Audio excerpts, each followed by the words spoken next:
আসসালামু আলাইকুম। আশা করি সকলেই ভালো আছেন। তো আজকে আমরা উৎপাদন বইয়ের প্রথম পত্রের প্রথম অধ্যায় দেখব। অধ্যায়টির নাম হচ্ছে উৎপাদন। তো উৎপাদনে আমাদের কয়েকটা জিনিস অবশ্যই লক্ষ্য রাখতে হবে। সেটা হচ্ছে সব বিষয় না পড়লেও চলবে, তবে কিছু বিষয়ে আমাদের ধারণা রাখতে হবে। তা হচ্ছে এই যে উপযোগের পাঁচটি যদি সম্পর্কে আমরা ধারণা রাখি, তাহলে আমাদের পরীক্ষায় প্রত্যেকটা পরীক্ষায় যদি বলেন ইয়ার ফাইনাল, যদি বলেন যে কলেজ পরীক্ষা বা বার্ষিক পরীক্ষা, বা আমাদের যদি এইচএসসির যে মেইন পরীক্ষা, সেই পরীক্ষাতেও আপনি খুব সহজে আর কি পাশ করে যাবেন, ভালো একটা নাম্বার নিয়ে আসতে পারবেন শুধু এই পাঁচটা বিষয় জানলে। তো প্রথম অধ্যায়ের এই মূলত ক এবং খ, এই দুইটা ইয়েতে আসে আপনার, এই যে এই পাঁচ উপযোগ থেকে পাঁচটা আসে, এই পাঁচটা উপযোগ থেকে আর কি আসে প্রশ্ন। আবার যদি বলেন এই উপযোগ সম্পর্কে গ এবং ঘতেও আসে মাঝে মাঝে, মাঝে মাঝে না, অনেক সময় আর কি গ ঘতেও আসে। কারণ বিগত বছর অ্যানালাইসিস করলে দেখা যায় যে বিগত বছরে এই রূপগত উপযোগ সম্পর্কেই অধিকাংশ এসেছে। তবে আমাদের প্রথম অধ্যায়ে দুইটা জিনিস আছে যা গগ হয়ে আসে, সেটা হচ্ছে এই উপযোগ সম্পর্কে, এবং আরেকটা হচ্ছে অঙ্ক আছে, আরেকটা হচ্ছে কি অঙ্ক। আমরা অঙ্ক তাহলে পরবর্তীতে দেখব, কিন্তু আমরা প্রথমে শুরু করব এই উপযোগ দিয়ে। তো উপযোগ জিনিসটা কি? উপযোগ হলো কোনো জিনিসের অভাব পূরণের সামর্থ্যকে বলে কি উপযোগ। যেমন এই যে একটা কলম, এটা একটা উপযোগ সৃষ্টি করছে। কিভাবে সৃষ্টি করছে? এটা আমার প্রয়োজন, যেহেতু আমার প্রয়োজন, এটা অভাব পূরণের সামর্থ্যকে আর কি অভাব পূরণ করতে পারে। এই জিনিসটা কি অভাব পূরণ করতে পারে? এটা আমার অভাব আমার জিনিসটা দরকার ছিল, কিন্তু এটা আমার দরকারির জন্য আমার এটা কিন্তু দিছে, এটা আমার কিন্তু প্রয়োজনের জন্য এটাকে আমার লাগতেছে। যেহেতু আমার এটা লাগতেছে, সেটাকে একটা উপযোগ সৃষ্টি করছে। এই যে কলম দ্বারা কি আমরা লিখতে পারি, এটা একটা উপযোগ সৃষ্টি করছে কলম দ্বারা লেখার জন্য। তো যাই হোক, আমরা পরবর্তী দেখতে পাই যে উপযোগ পাঁচ প্রকার। কি কি? একটা হচ্ছে রূপগত উপযোগ, স্থানগত উপযোগ, এবং কালগত উপযোগ, সত্যগত উপযোগ, সেবাগত উপযোগ। তো আমরা যদি খ নম্বর প্রশ্নে রূপগত উপযোগ বিষয়ে আসে, তাহলে আমরা কিভাবে লিখব? আমাদের প্রশ্নের প্যাটার্নটা কেমন, মানে উত্তরটা কিভাবে আমরা দিব? তো আমরা এভাবে লিখব যে কোনো জিনিসের আকার আকৃতি পরিবর্তন করে যে বাড়তি উপযোগ সৃষ্টি করা হয় তাকে রূপগত উপযোগ বলে। তো এটা আমাদের ফার্স্ট প্যারা, এটা আমাদের ফার্স্ট প্যারায় লিখতে হবে। কোনো জিনিসের আকার আকৃতি পরিবর্তন করে যে বাড়তি উপযোগ সৃষ্টি করা হয় তাকে রূপগত উপযোগ বলে। এবং আমরা দ্বিতীয় প্যারাতে আমরা কি লিখতে পারি?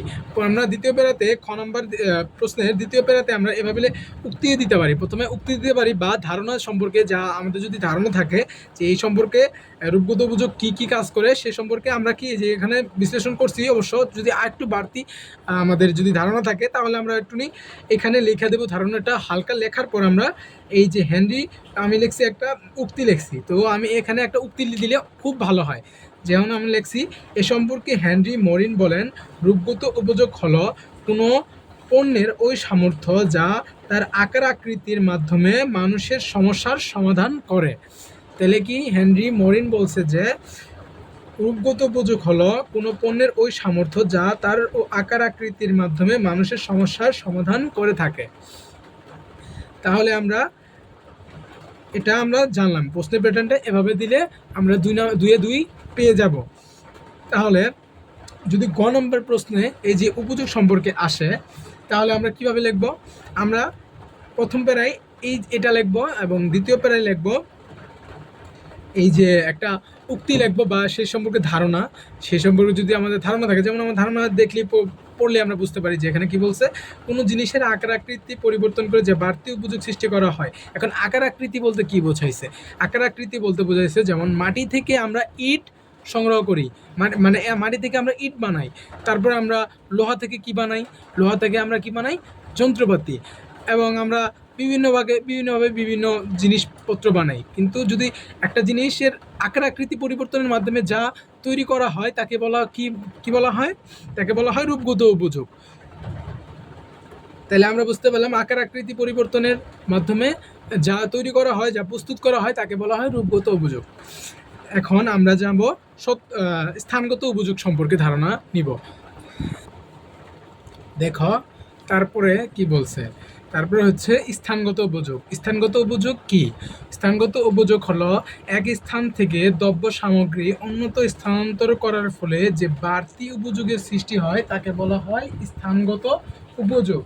তাহলে আমরা বুঝলাম কি, এক স্থান থেকে দ্রব্য সামগ্রী যদি অন্যত্র স্থানান্তর করা হয় তাকে কি বলা হয়? স্থানগত উপযোগ। তাহলে স্থানগত উপযোগ এর সাধারণ ধারণা আমি তোমাদের এভাবে দিই যে, ধরো রাজশাহীতে প্রচুর আম আছে, বুঝছো? যদি রাজশাহীতে প্রচুর আম থাকে, সেই আমটা যদি ঢাকাতে এনে বিক্রয় করা হয়, সেটা কি একটা স্থানের পরিবর্তন হয়েছে না? যেমন আমি রাজশাহীতে জিনিসটা ছিল, সেটা রাজশাহী থেকে এনে আমি ঢাকাতে বিক্রয় করছি, ঢাকাতে এনে বিক্রয় করছি, তাহলে কি আমার একটা স্থানগত উপযোগ হয়েছে না? আমি পরিবর্তন হয়েছে না, স্থানের পরিবর্তন হয়েছে না? যেহেতু স্থানের পরিবর্তন হয়েছে সেটাকে বলা হয় স্থানগত উপযোগ। তাহলে আমরা বুঝতে পারলাম স্থানগত উপযোগ হলো এক স্থান থেকে দ্রব্য সামগ্রী অন্যত স্থানান্তর করার ফলে যে বাড়তি উপযোগ সৃষ্টি হয় তাকে স্থানগত উপযোগ বলে। বাড়তি দিতে পারো বা অতিরিক্ত দিতে পারো, কোনো সমস্যা নাই। তারপরে আমরা দ্বিতীয়তে দেখতে পাচ্ছি যে সময়গত উপযোগ। সময়গত উপযোগ কি? সময়গত উপযোগ হলো এক সময়ের উৎপাদিত দ্রব্য সংরক্ষণ করে অন্য সময়ে অন্য সময়ে অন্য সময় দুইবার লেখা হয়েছে, অন্য সময়ে যে বাড়তি উপযোগ পাওয়া যায় তাকে সময়গত উপযোগ বলে। তাহলে সময়গত উপযোগ কি? এক সময়ের উৎপাদিত দ্রব্য সংরক্ষণ করে অন্য সময়ে যে বাড়তি উপযোগ পাওয়া যায় তাকে বলা হয় সময়গত উপযোগ। যেমন হচ্ছে ধরো আলু, এক বস্তা আলু তুমি যদি মনে করো যে না 2 মাস পরে আমি এই আলুটা খুবই দাম বেড়ে যেতে পারে, যার ফলে আমি সংরক্ষণ করে রাখি। তুমি যদি আলুটা সংরক্ষণ করে রাখো, যার মাধ্যমে পরবর্তীতে কিন্তু সেটা একটা বাড়তি উপযোগ সৃষ্টি করতেছে তোমার, কিন্তু সেটার মাধ্যমে তুমি কিন্তু একটা অভাব পূরণ হতেছে, তোমার কিন্তু একটা অভাব পূরণ হচ্ছে এই আলুর মাধ্যমে, কি পরবর্তী সময়ে তোমার অভাব পূরণ হচ্ছে। যেহেতু অভাব পূরণ হচ্ছে সেহেতু কি এটা একটা সময়গত উপযোগ, কারণ সময় কিছু মানে 2 মাস পরে কিন্তু তোমার এটা কিন্তু অভাব পূরণ করতেছে, 2 মাস পরে কিন্তু এটা অভাব পূরণ করতেছে। যেহেতু 2 মাস পরে অভাব পূরণ করতেছে, তাহলে কি এটা সময় যেতেছে, 2 মাস পর একটা সময় যেতেছে না, আমার গ্যাপ হইতেছে, যেহেতু সেহেতু একটা সময়গত উপযোগ। তাহলে সময়গত উপযোগ কি? এক সময়ের উৎপাদিত দ্রব্য সংরক্ষণ করে অন্য সময়ে যে বাড়তি উপযোগ পাওয়া যায় তাকে বলা হয় সময়গত উপযোগ। আশা করি বুঝতে পারছো। তারপরে বলছে যে সত্যগত উপযোগ, শেষ সময়। তারপর দেখো সত্যগত উপযোগ কি? উৎপাদক বিক্রয়ের উদ্দেশ্য নিয়ে পণ্য বা সেবা সামগ্রী উৎপাদন করেন, প্রকৃত ভোগকারীর নিকট পণ্য পৌঁছানোর প্রক্রিয়ায় যে উপযোগ সৃষ্টি হয় তাকে সত্যগত উপযোগ বলে। এখন এটা সাধারণ ধারণা কি? আমি সাধারণ ধারণা তোমাদেরকে বলি। জিনিসটা হচ্ছে এরকম যে প্রতিটা উৎপাদক মানে যে উৎপাদন করে একটা পণ্য, যে উৎপাদন করে তার তার মেন উদ্দেশ্যই থাকে কি, তার উৎপাদিত দ্রব্য বিক্রয় করা, আর বিক্রয়ের মাধ্যমে কি সে তার মুনাফা অর্জন করা। আর মুনাফা অর্জনের মাধ্যমে সে যেহেতু পণ্যটা বিক্রয় করছে, এখন সে কি পণ্য সামগ্রী প্রকৃত ভোক্তার নিকট কি পৌঁছায় দিবে, তাই না? পৌঁছানোর প্রক্রিয়ার যে উপযোগ সৃষ্টি হয়, পৌঁছানোর প্রক্রিয়ায় যে একটা উপযোগ সৃষ্টি হয়েছে তাকে বলা হয় কি সত্যগত উপযোগ। সত্যগত উপযোগ বলতে মালিকানাকে বুঝাইছে। মানে এক মালিক থেকে অন্য মালিকের, মানে এই যেমন ধরো এই কলমটা আমার, এখন আমি যদি এই কলমটা বিক্রি করি তাহলে কি তোমার হবে না? যেহেতু তোমার হবে, সেটা কি মালিকের হাত বদল হচ্ছে, কিন্তু এটা কিন্তু হাত বদল হচ্ছে, মালিকের হস্তান্তর।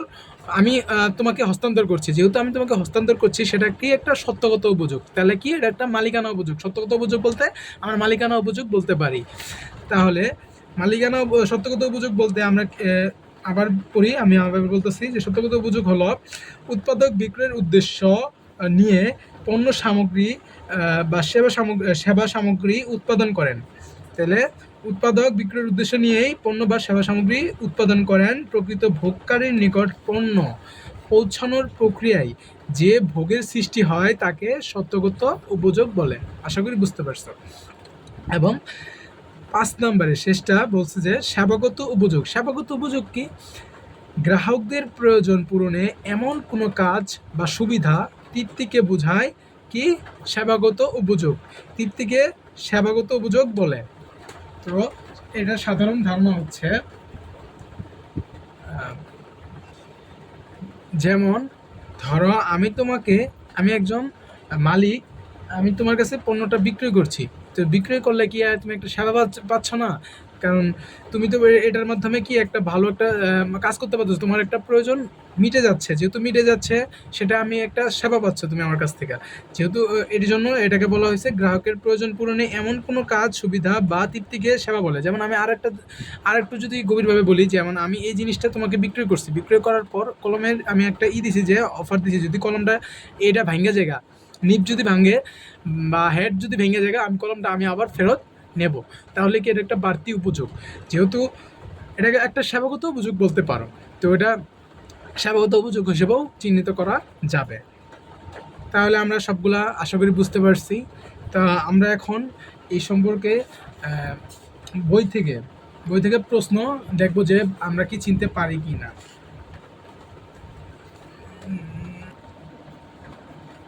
দেখো, এই যে 7 নম্বরে বলছে যে সরকারি চাকরি হতে সদ্য অবসরপ্রাপ্ত মিস্টার রহমান মহল্লাতে একটি ডিপার্টমেন্টাল সেন্টার দিয়েছেন। তার এ খুচরা দোকানে পাইকার এবং এজেন্টরা দ্রব্য সামগ্রী পৌঁছে দেয়। তিনি একমাত্র ভোক্তাদের চাহিদা মতো তা সরবরাহ করেন। এর মাধ্যমে যে লাভ হয় তা তার পূর্বের চাকরির চেয়ে অনেক বেশি বলে তিনি মনে করেন। তাছাড়া তিনি সমাজে এক ধরনের উপযোগ সৃষ্টি করতে পারছেন বলেও তিনি গর্ববোধ করেন। তাহলে গ নম্বরে কি বলছে?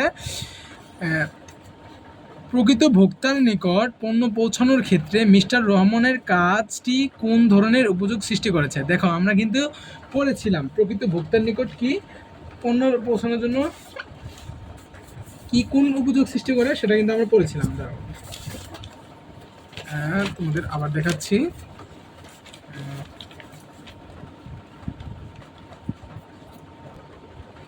এই যে দেখো, সত্যগত উপযোগে কি বলছে?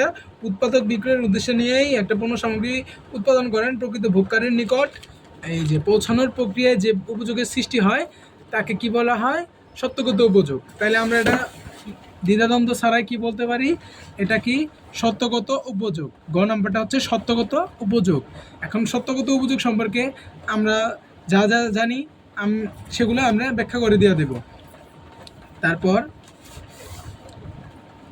ঘ নম্বর প্রশ্নে বলা হয়েছে যে মিস্টার রহমানের কাজটি উৎপাদনের যে আওতার অন্তর্গত পণ্য বণ্টনে তার যথার্থতা মূল্যায়ন করো। এখন যথার্থতা মূল্যায়ন করতে বলছে। তা আমরা কি করবো এখন? তাহলে আমি আবার প্রশ্নটা আমাদের উদ্দীপকটা ভালো মতো পড়তে হবে। তাহলে উনি কি করছে? ঘ নম্বর অনুযায়ী সে একটা সেবা দিতে আছে। এই যে আমরা দেখো, এর মাধ্যমে যে লাভ তা পূর্বের চাকরির চেয়ে অনেক বেশি হয়। তাছাড়া তিনি সমাজে এক ধরনের উপযোগ সৃষ্টি করছেন। এই যে এখানে না, এই যে তার খুচরা দোকানে পাইকার ও এজেন্টের সামগ্রী এই যে রহমান মহল্লাতে একটি ডিপার্টমেন্ট স্টোর দিয়েছেন। হ্যাঁ, ডিপার্টমেন্ট স্টোরের মাধ্যমে কি এই যে তিনি শুধুমাত্র ভোক্তাদের চাহিদা মতো তা সরবরাহ করেন। ভোক্তাদের যে চাহিদা মতো, যদি ভোক্তার যা চায় তাই সরবরাহ করেন, সেটাকে একটা সেবাগত উপযোগ। তাহলে কি সেবা করতেছে, সে এটা সেবাগত উপযোগ করতেছে। তাহলে আমরা বলতে পারি যে মিস্টার রহমান কাজটি উৎপাদনের সেবাগত আওতার অন্তর্গত পণ্য বণ্টনে যথার্থতা কি রয়েছে। সেবাগত, এটা কি আমরা বলতে পারি সেবাগত। তাহলে কি এটা সেবাগত, কারণ এই জেনে বলছে তিনি শুধুমাত্র ভোক্তাদের চাহিদা মতো সরবরাহ করেন। তিনি কিসের জন্য? ভোক্তাদের চাহিদার জন্য কি সরবরাহ করে থাকেন। তাহলে কি চাহিদার জন্য যদি ভোক্তাদের জন্য সরবরাহ করেন, সেটা হচ্ছে একটা সেবা। সে যেহেতু সেবা, সেটা হলো সেবার অন্তর্গত, সেটা হচ্ছে কি সেবার অন্তর্গত। তাহলে আমরা এটা লিখবো সেবা। তাহলে এটা শেষ। এবং আমরা পরবর্তীটা দেখি। 8 নম্বরে বলছে জনাব স্বপন শিলের ঢাকায় গ্রিন রোডে সেলুনের দোকান আছে। তার আচার ব্যবহার ও ব্যক্তিগত নিপুণতায় মহল্লার মানুষের কাছে তার ব্যবসায়িক সুনাম অনেক বেশি। তাই তার দোকানে সব সময় ভিড় লেগেই থাকে। অন্যদিকে তার ছোট ভাই গ্রামে থাকেন। তিনি গ্রামের পুকুর মাছ চাষ করেন। তিনি কি গ্রামের পুকুরে কি বলছে? মাছ চাষ করেন, মাছ চাষ করে বিক্রি করে। গ্রামে থাকলেও তার সংসার মোটামুটি ভালোই চলে। তো এই যে মাছ চাষ করে বিক্রয় করছে, এখন গ্রামে থাকলে কি তার বলছে যে গ্রামে থাকলেও তার ভালোই আর কি চলাচল হয়, মোটামুটি ভালোই চলে। তো এখন আমরা গ নম্বর প্রশ্ন পড়ব যে জনাব স্বপনের কাজটি উৎপাদনের কোন খাতের অন্তর্গত?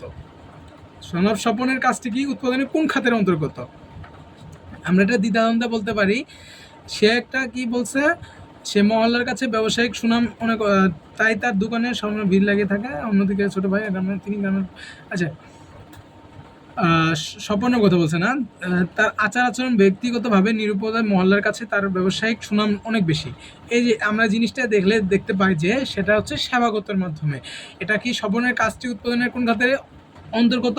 সেবাগত খাতের অন্তর্গত। কেননা কারণ সে একটা সেবা দিচ্ছে, সেবা দেওয়ার মাধ্যমে কিন্তু এই যে প্রকৃত ভোক্তারা তার নিকট বারবার আসছে, ভোক্তা বা ক্রেতারা তার নিকট কি বারবার আসছে। তাহলে আমরা বলতে পারি গ নম্বরটা হইতেছে 8-এর গ নম্বরটা হচ্ছে সেবাগত। এবং আমরা পরবর্তীতে দেখতে পাই যে ছোট ভাই সম্পর্কে বলছে যে জনাব স্বপনশীলের কাজটি ব্যক্তিগত নৈপুণ্যের প্রাধান্য থাকলেও তার ছোট ভাইয়ের ক্ষেত্রে তার প্রাধান্য একেবারেই নগণ্য। ছোট ভাইয়ের কাজটি উৎপাদনের যে খাতের অন্তর্গত তার উল্লেখ করে বিষয়টি মূল্যায়ন করা। তাহলে আমরা দেখতে পাচ্ছি যে তার ছোট ভাই কি করতেছে? পুকুরের চাষ করতেছে। পুকুরে কি মাছ চাষ করতেছে। পুকুরে মাছ চাষ করা কি এটা একটা কি এটা একটা কৃষি খাতের অন্তর্গত। এটা কি একটা কৃষি খাত। তাহলে পুকুরে যদি মাছ চাষ করে তাহলে এটা সে কি একটা কৃষি কাজের একটা মানে কৃষি খাতের একটা কাজ করতেছে না? তাহলে মাছ চাষ করা একটা কৃষি খাতের কি অন্তর্গত? মাছ চাষ করা কিন্তু একটা কৃষি খাতের ভুক্ত হিসেবে চিহ্নিত করা হয়, মানে কৃষি খাতের একটা কি কয় একটা ভূমি একটা ধাপ হিসেবে চিহ্নিত করা হয়। তারপরে আমরা পরবর্তীতে আমরা দেখতে পাচ্ছি 9 নম্বরে বলছে যে পথিক নামের একটি পরিবহন সংস্থা এদেশে প্রতিষ্ঠিত একটি ব্যবসা প্রতিষ্ঠান। তাদের এ ব্যবসায়ে দুটি দিক বিদ্যমান, যাদের একটি হলো পণ্য পরিবহনে নিয়োজিত পথিক সার্ভিস এবং অন্যটি যাত্রী পরিবহনের জন্য নিয়োজিত পথিক সরনা। এখন গ নম্বরে কি বলছে? উদ্দীপকে উল্লিখিত পথিক সার্ভিস কোন ধরনের উপযোগ সৃষ্টি করছেন? উদ্দীপকে উল্লিখিত পথিক সার্ভিস, এই যে পথিক সার্ভিস বানানো দেখেন, পথিক নামে একটি পরিবহন সংস্থা এদেশে প্রতিষ্ঠিত ব্যবসা প্রতিষ্ঠান করছেন। তাদের এ ব্যবসা দুটি দিক বিদ্যমান, যাদের একটি দিক হচ্ছে পরিবহন নিয়োজিত পথিক সার্ভিস। ওই যে পরিবহন নিয়ন্ত্রিত পথিক সার্ভিস মানে পরিবহন নিয়ন্ত্রিত, পরিবহনের কাজ করতেছে। পরিবহনের কাজ করলে কে পরিবহনের কাজ করে? আমরা কিন্তু এর আগে দেখছি পরিবহনের কাজ করে হচ্ছে স্থানগত। তাহলে পরিবহনের কাজ কি? স্থানগত, এক স্থান থেকে অন্য স্থানে নিয়ে যাওয়াকে আর কি পরিবহনের আওতাভুক্ত করা হয়। মানে পরিবহনের মাধ্যমে কিন্তু এক স্থান থেকে অন্য স্থানে পণ্যদ্রব্য নিয়ে যাওয়া যায়। তাহলে আমরা এটা দ্বিধাদ্বন্দ্বে বলতে পারি পরিবহন মানে কি স্থানগত উপযোগ সৃষ্টি করতেছে। কি উপযোগ সৃষ্টি করতেছে? এই যে উদ্দীপকে উল্লেখিত পথিক সার্ভিস স্থানগত উপযোগ সৃষ্টি করতেছে। তারপরে আমরা দেখতে পাচ্ছি যে পথিক ঘ নম্বরে বলছে কি পথিক সার্ভিস এবং পথিক সরনা উভয় পরিবহন ব্যবসায়ে নিয়োজিত থাকলেও উপযোগ সৃষ্টির দৃষ্টিকোণ হতে তাদের পার্থক্য নিরূপণ করো। মানে পথিক সার্ভিস এবং পথিক সরনা, এই যে এটা পথিক সার্ভিস এবং এটা হচ্ছে পথিক সরনা। তো পথিক সরনা কি করছে? অন্যটি যাত্রী পরিবহনের জন্য নিয়োজিত। তাহলে এটা হইতেছে পণ্য পরিবহনে, যেহেতু পণ্য পরিবহন বলছে সেটা হইতেছে কি স্থানগত উপযোগ সৃষ্টি করতেছে। আর যেহেতু এটা বলতেছে যাত্রী পরিবহনের জন্য, তাহলে এটা কি করতেছে? মানে বলছে উভয় পরিবহন ব্যবসায় নিয়োজিত থাকলেও উপযোগ সৃষ্টির দৃষ্টিকোণ হতে এটা কিন্তু ভিন্ন ভিন্ন পার্থক্য আছে। এখানে কিন্তু পার্থক্য আছে। একজন পণ্য পরিবহন করতেছে, তার মানে কি স্থানগত উপযোগ সৃষ্টি করতেছে। আর একজনে কিন্তু যাত্রী পরিবহন করতেছে, যাত্রী কিন্তু একটা স্থানগত উপযোগ সৃষ্টি করে না, কিন্তু সেটা অন্যভাবে অন্য দৃষ্টিকোণ ওতে আর কি পার্থক্য রয়েছে, এটার ভিতরে দুইটার ভিতরে পার্থক্য রয়েছে। তা কি পার্থক্য? তাহলে হইলো যাত্রী পরিবহনের জন্য যাত্রী যেহেতু পরিবহন করতেছে, যাত্রীকে একটা সুবিধা পাইতেছে না। যাত্রী এক জায়গা থেকে অন্য জায়গায় যাইতেছে। ধরো তুমি ঢাকা থেকে মাওয়া যাইতেছ, তা মাওয়া গেলে তুমি কিসের মাধ্যমে যাবে? গাড়ির পরিবহনের মাধ্যমে যাবে, তাই না? বাসের মাধ্যমে যাবা। যদি বাসের মাধ্যমে যাও তাহলে তুমি কি একটা সেবা পাইতেছো না? বাসের কর্মকর্তাদের সাথে কাছ থেকে একটা সেবা পাইতেছো না? যে চালকের কাছ থেকে কি সেবা পাইতেছো? কারণ সেই চালক তোমাকে নিয়ে যাচ্ছে, তাহলে কি একটা সেবা পাইতেছো। যেহেতু সেবা পাইতেছো, সে একটা হইতেছে স্থানগত আর একটা হচ্ছে কি সেবাগত। তাহলে এখানে দুইটা পার্থক্য দেখতে পাচ্ছি। একটা হচ্ছে স্থানগত, প্রতীক হইতেছে প্রতীক সার্ভিস কি স্থানগত, আর প্রতীক স্বর্ণ হচ্ছে সেবাগত। তাহলে আমরা দুইটা জিনিস জানতে পারলাম। আশা করি তোমরা পারবা। এভাবে যদি প্রশ্ন আসে, এভাবে অবশ্যই প্রশ্ন আসবে। আশা করি এভাবে প্রশ্ন আসলে তোমরা কি পারবা, উত্তর দিতে পারবা। এবং আমরা পরবর্তীতে আমরা দেখবো কিভাবে অঙ্ক করে, উৎপাদনের অঙ্কটা কিভাবে করে সেটা আমরা পরবর্তী ক্লাসে দেখবো ইনশাল্লাহ। ওকে, ভালো থাকো সবাই।